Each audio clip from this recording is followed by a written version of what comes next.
Hey y'all, so I finally got to making a video on the answers and responses I got to my survey that I put up like a week and a half or 2 weeks, I think like 2 weeks ago now. Um, Sorry it took me a while to get on making a video. Like, honestly, I was kind of unmotivated because I feel like people don't really care about it, but since I have like so much time on my hands, and I feel like it is important to talk about like the responses I got because they're pretty, I guess, heavy. I decided like why not like actually just make it and go through with it. So I guess let's like get straight into the questions. I guess people who already took it know like kind of generally what like the survey asked, but I'm not gonna go through every single question. I'm just gonna go through the ones that had like especially heavy answers. So one of the first questions that I did ask was, has anyone like attacked you based on your ethnic background in relation to like COVID-19? Um, so someone who marked themselves as being Chinese said that someone threw Clorox wipes at them, which I think is pretty fucked up. Like to get Clorox wipes thrown at you just because you're Chinese, and people are like assuming that everyone who's Chinese has like the coronavirus or COVID-19, and like everyone is like assuming that like all Chinese people are like the reason why it was brought to the US, when honestly I think that is probably more white people than Chinese people that brought it to the US. Like I think that it was a lot more like white businessmen working in China who were coming home um from like business trips who probably brought it in reality than like Chinese people.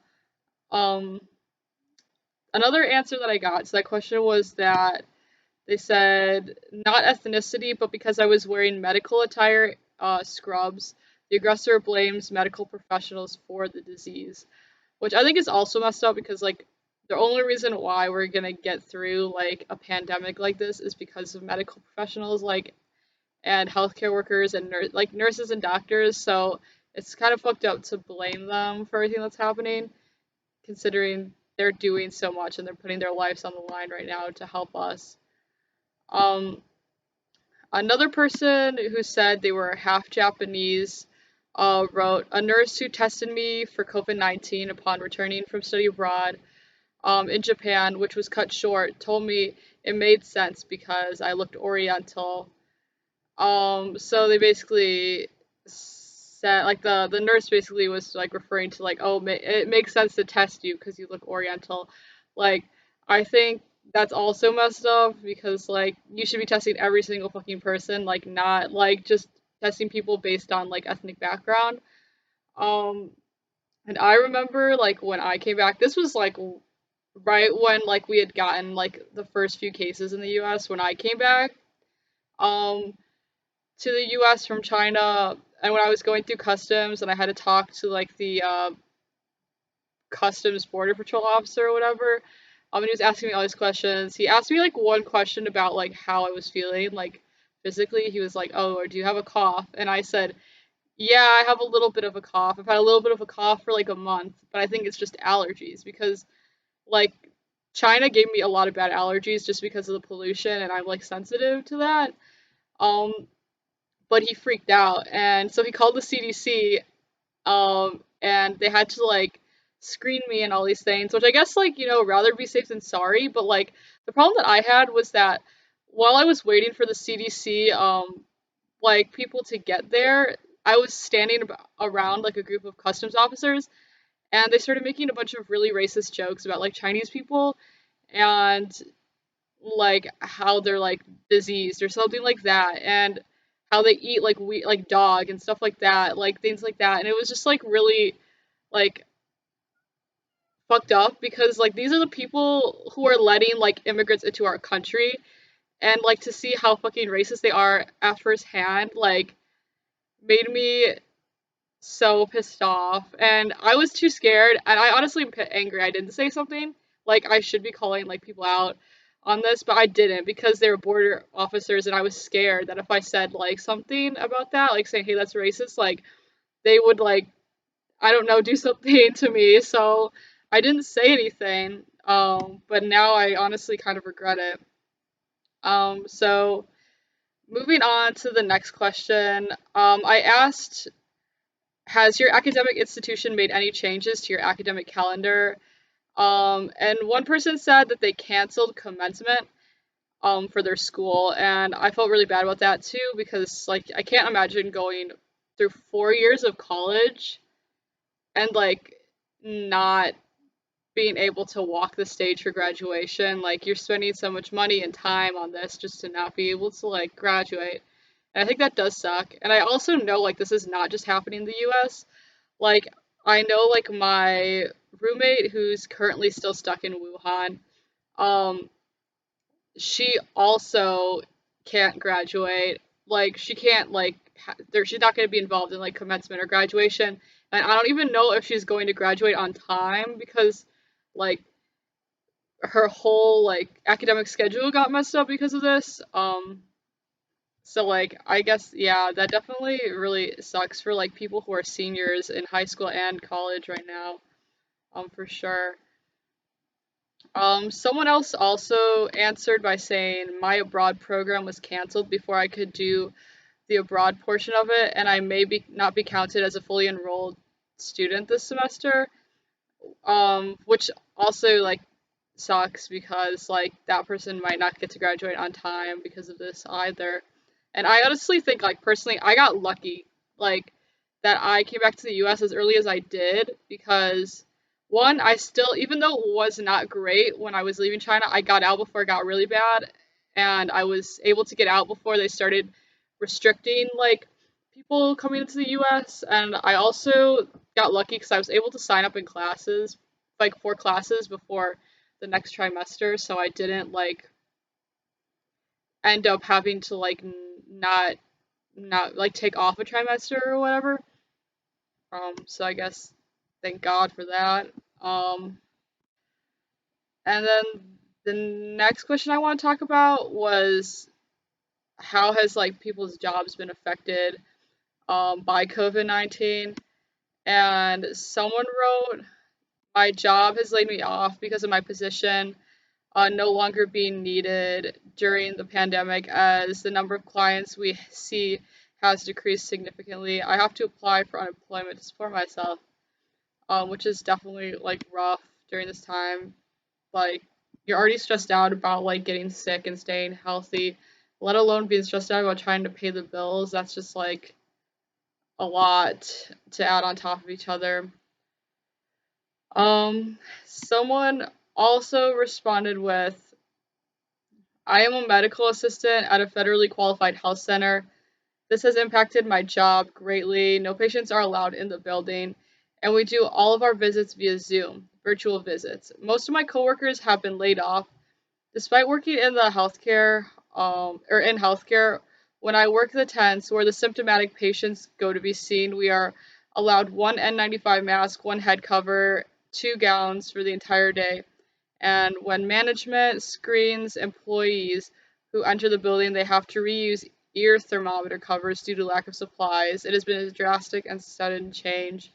And I just think, like, straight off the bat, like, that is just disgusting. Like, having to reuse all those things like that. Normally, you would not be reusing. Like, doctors are supposed to be, like, changing their scrubs and, like, their masks and, like, every time they see a new patient. So I think, like, that's really like unsanitary, and also like the doctors are already putting their lives on the line, like just being around COVID-19 patients, let alone like not getting the right materials to protect yourself from like the virus. It's just you're just at a way more like a much higher risk. And I also think like it's messed up because like people can't get hazard pay right now. And for those of you who like don't know hazard pay, it's essentially like additional pay for performing hazardous duties, or work involving like physical hardship, and you're not essentially getting like the protective devices like you need to do this hazardous work with, which literally nurses and doctors fall under precisely. Like they're working overtime and they're not getting protective gear to make sure that they don't get the virus. Like they're not getting the amount of protective gear they need. And they should all be getting hazard pay, but nobody has gotten hazard pay, at least from what I know of so far. And it's really terrible. I think it's taking advantage of the system and of these nurses and doctors. So that's just straight up bad. um, then someone else answered, I am a hospitalist slash internal medicine physician. The disease is brand new, so I am having to learn about the virus daily and experiment with treatments. It is very contagious and is overwhelming our hospital beds, displacing our normal patients, so they aren't getting their usual care. We are short of protective gear, which places me at high risk of getting the disease, which can often be asymptomatic. So I live with the concern I might give it to others, such as family, including my elderly parents. So I'm unclear when I should see them next. At some point, if there are not enough respirators for the critically ill patients, I may need to choose who gets one. Um, and I think that's really also messed up. I mean, like I had already said, they're not getting the gear that they need, but then also the amount of respirators is not ventilators and respirators. There's like not enough of and there is a reason why we don't have enough ventilators and respirators, and I want to touch on that. So back in 2007, the government like hoped to stockpile on ventilators because the Biomedical and Advanced Research Authority predicted that we would need at least 70,000 more ventilators if we were to have like a moderate influenza epidemic in the near future. Um, because they had run like all these tests and they were like, well, what if this happened? And then the tests showed that if that were to happen, we would need at least 70,000 more ventilators than what we currently had. Um, However, companies were not willing to make ventilators at an affordable price because they're a really large, difficult piece of equipment to make. So usually they go for $10,000 like on average per ventilator. Um, and the private companies did not want to produce as much as 70,000 ventilators for as little as like 3,000 per ventilator because they wanted to capitalize off the government's desperate need for them. Um, but the government just wanted like to buy these ventilators for as little as possible, um, because they didn't want to be spending millions of dollars on them. Um, but sadly, we never were able to make like a contract with a company. Like it took us a long time. We didn't get a contract until 2016 with a ventilator company, and they still weren't willing to go down on the prices for or produce 70,000 ventilators. So we were already going to spend a lot of money on not even 70,000 ventilators with this company in 2016. And that company said, oh, okay, we'll make the ventilators for you. We'll make 10,000 ventilators for you, but you won't get them until mid like during the middle of the year in 2020, which is kind of where we're at right now.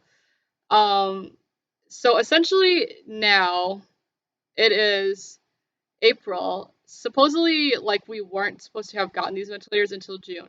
But actually um I believe it was March 15th that they finished making at least like 12,000 ventilators to give out across the country, to people or to hospitals who really need them. The problem is like 12,000 ventilators is still not enough, for us to go through to get through this pandemic. So they decided to up the ventilator production and give us 16,660 ventilators. That is still only a fourth of the ventilators we need. So, in other words, we are still fucked.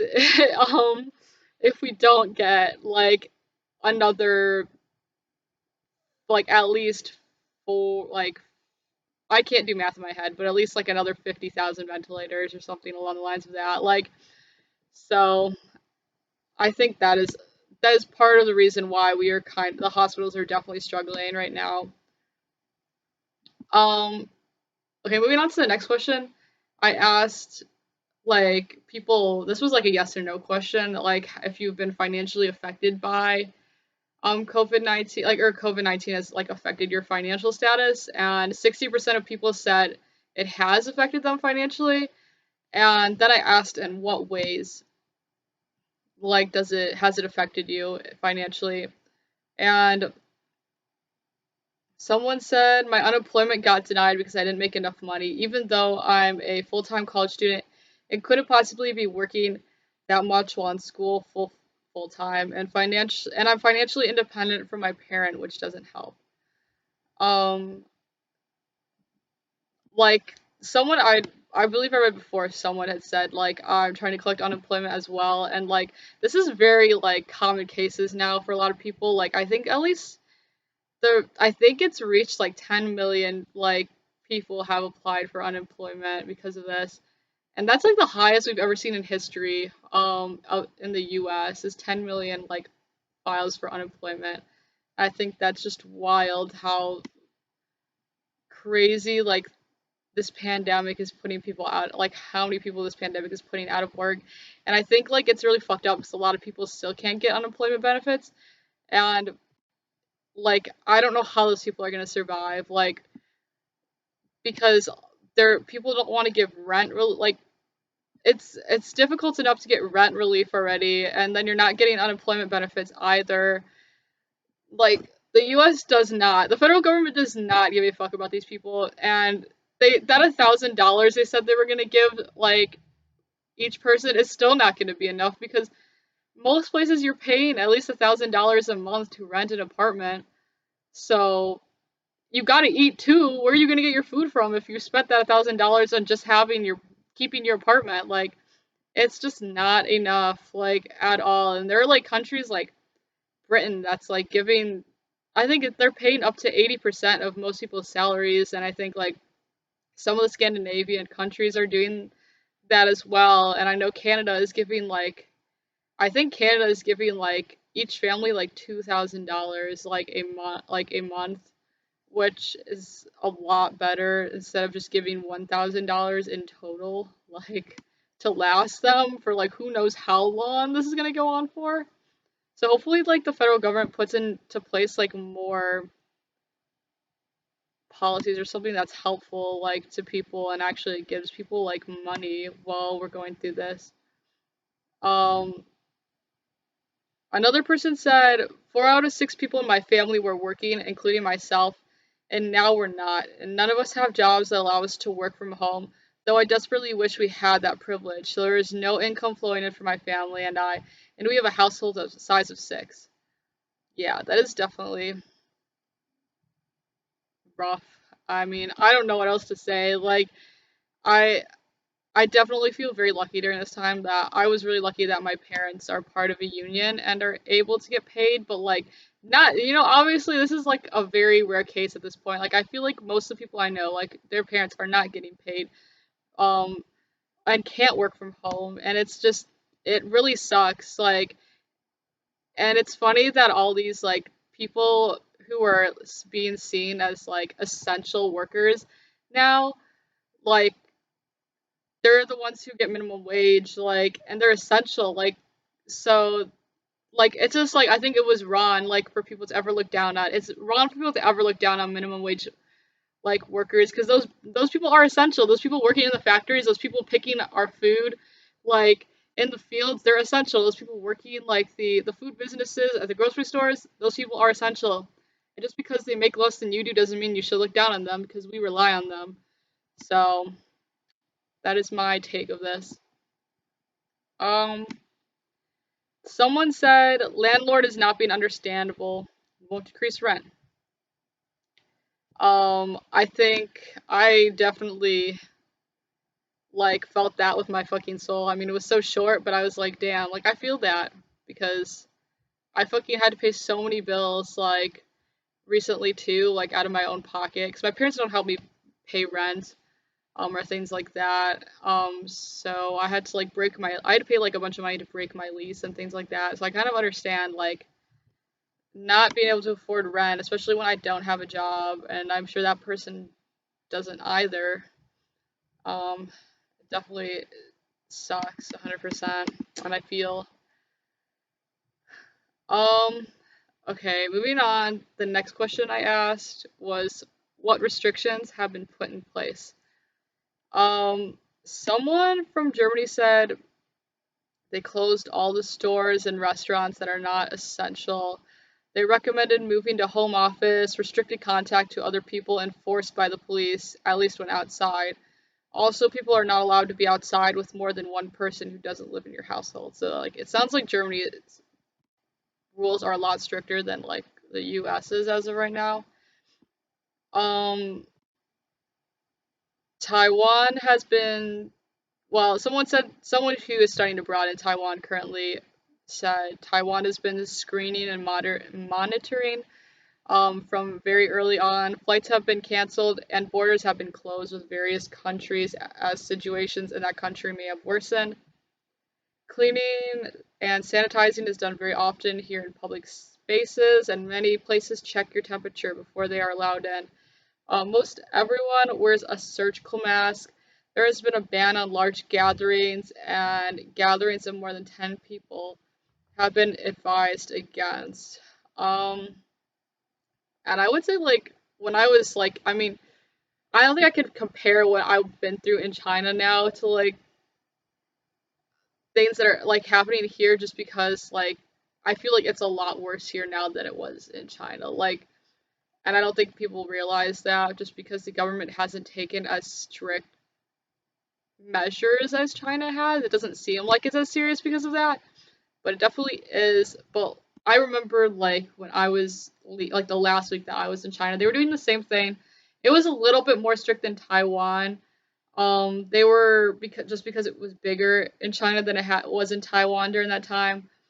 So they were checking temperatures everywhere you went. I like couldn't go outside. Like when I went outside, I could only really go in this really small area in front of like my dorm. I wasn't really allowed to leave campus. I had to get special like permission from my like teacher like to be able to leave campus. Meaning like every time I try to leave campus, the security guard would stop me and then I'd have to call my teacher and then give my phone to the security guard and then have my teacher talk to the security guard and tell him that I need to go out and get food because I will starve if I stay in there. Um, or we would have to like get order things like food to get delivered, which is still difficult because they weren't letting the delivery men on camp into campus, so we'd have to walk all the way to one of the gates, and they would have to like throw the food over like the wall or like try to hand it over the wall to us. Um, and then we'd take it back to our dorms and eat. And like if you were able to get off campus to go somewhere to grab food, like you had to write like all your information down at the place you went, like and stuff because since like we're not in like the facial recognition like live like there's like a facial recognition thing everywhere you go in China, like on cameras and things like that. And since we're not in the system for that, like we have to like write where we've gone since we're foreigners. So I had to write all my information down every time I wanted to leave campus, which was a little bit of a hassle, but I guess it's better than starving in my dorm. Um,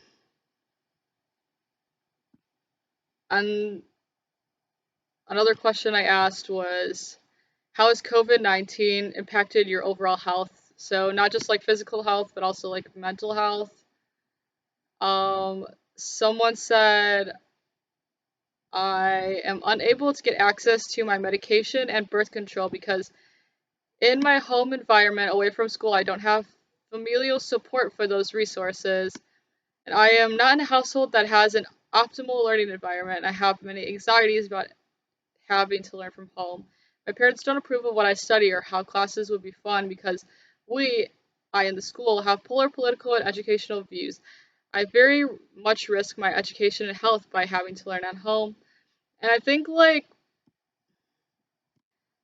sadly, like, this is a very common, like, situation that I think a lot of people are in who had to leave their campuses to go home. Like, for me, like, I wouldn't say my home is an optimal learning environment either. And I prefer not to study here, but I have no choice. And that made me relieved personally. I know there's a lot of people at my college right now who are really against the pass or fail system that they implemented because a lot of people wanted like graded classes, um, because they felt like they weren't getting their money's worth. And they thought, and they think it's important for graduate schools, but like, there's a lot of people. I just personally, I'm not worried about whether my classes are graded or not because I'm more worried that there's a pandemic going on outside more than I am about these classes that I'm taking. Like, I'm more worried about my family's physical and mental health. I'm more worried about my physical and mental health more than I am about my grades at this point. And I think that the school is trying to take into account that, which I think is really considerate. And also the fact that there's a lot of international students at my school, so like a lot of my like friends are gonna be like buzzing into classes at like 3 a.m. and like that's just not optimal. Like, that's just not a good situation to be in. I think like you're more likely to fail and get a terrible grade in those classes if you're waking up at 3 a.m. to like go on a Zoom call for them. Like, so I think it's good. And I also think like they're taking into account that like kids don't have internet and laptops at their homes, and like the school, like our school provides that for kids. Like they have computers, they have the library, they have internet. So like I think especially for like people who are more like poor, lower class, it's definitely helpful. Like I mean, I definitely feel like I kind of vibe with it just because I didn't get internet until like fifth grade. And I remember like not it was difficult to get my homework done, like, and when I was a kid because I would need to use the internet sometimes to research things, and I didn't have internet, so I'd have to go like stay at the I'd have to go to the library, or I'd have to go like secretly connect to like my neighbor's internet because they had an open network system. So I'd have to go like kind of outside and like try and connect to their internet to do homework sometimes. So I definitely like know what it's like to not have homework and not be able to get things done because, or to not have internet and not know like, or not be able to get things done because of that. Okay, moving on. Someone also said, um, people in my area have impacted me emotionally and mentally. It's a pretty racist area, especially a good number of people I work with. Spending that much time with people that think drastically differently than me is stressful. If Trump's racist views before COVID-19 weren't bad enough, now he's given the green light again to all non-brown skinned people in America to attack other non-white people. I'm so fed up with all of it. Um, yeah, I agree. I'm also really fed up with it, honestly. Like, I'm so tired of people blaming Asians for this. Like, I'm like, literally, s- stop wasting your time fucking blaming China and go fix the freaking problem, man. Because, like, at this point, it does not matter where it came from. Like, it matters that we, like, actually get this problem under control. Like, also, it's a zoonotic virus, so it literally could have popped up anywhere in the world. There are bats, like, on practically every continent. It could have come from anything, like, or any country for that matter, so it's definitely a bit irritating. Actually, more than a bit irritating, but, um, another person said, I was physically ill with it, but recovered. Mentally, it has been very challenging because everyone is afraid of me and I do not have family in the United States, so I'm kind of stuck alone. That is, um, definitely not a good position to be in. Like, going through a, a virus like COVID-19 on in itself is just like already rough. Like, it's horrible to go through. It's not like, I mean, in some cases it isn't cold, but there's a lot of cases where it's not. It's like a lot severe than that, and you have to go to the ER, or you're throwing up all the time. I I read a post online. I mean, I don't know how like to be fair, I don't know how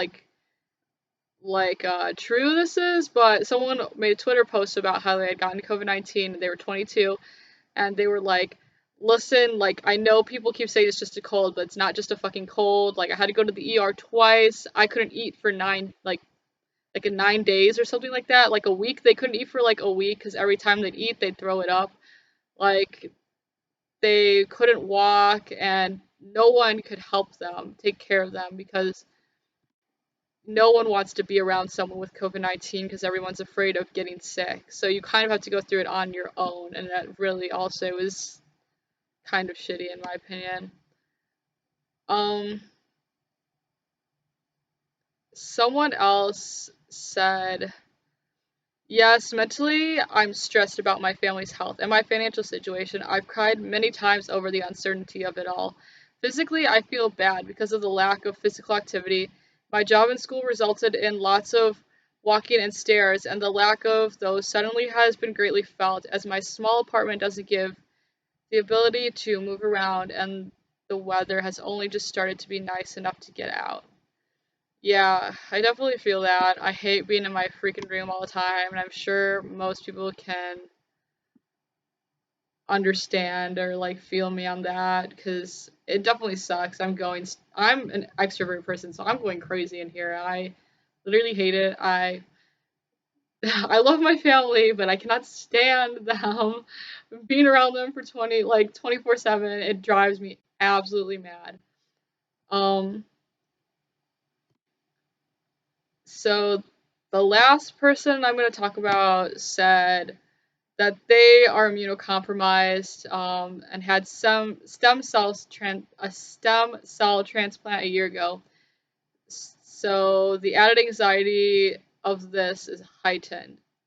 Um, yeah, like I definitely think aside from like nurses and doctors and elderly people, immunocompromised people, people with other health problems, definitely like need to be taken care of and watched out for. Like, and I think like it's stupid when people don't care about what's going on because they don't think it's gonna affect them.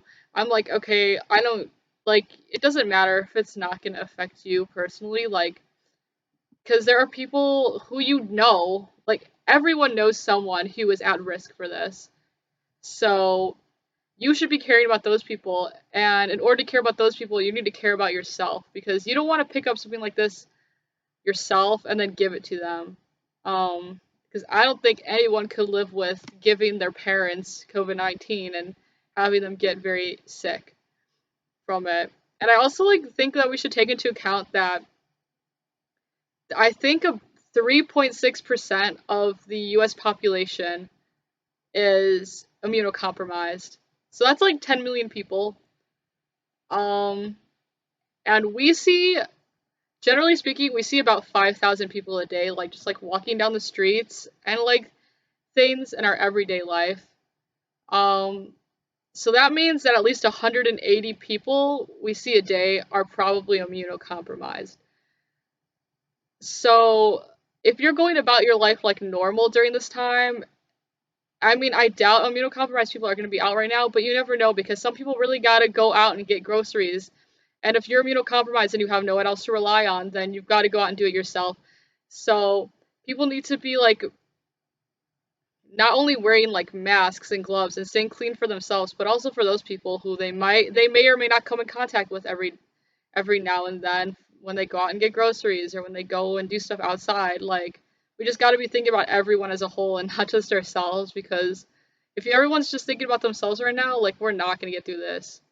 Like we are absolutely not. There is no way in hell that we are going to get through this when everyone is only caring about themselves and having fun and going outside.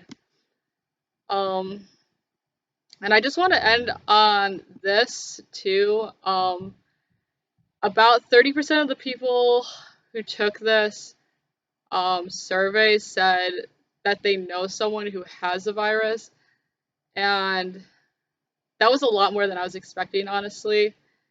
Um, which just proves the point at how widespread this is.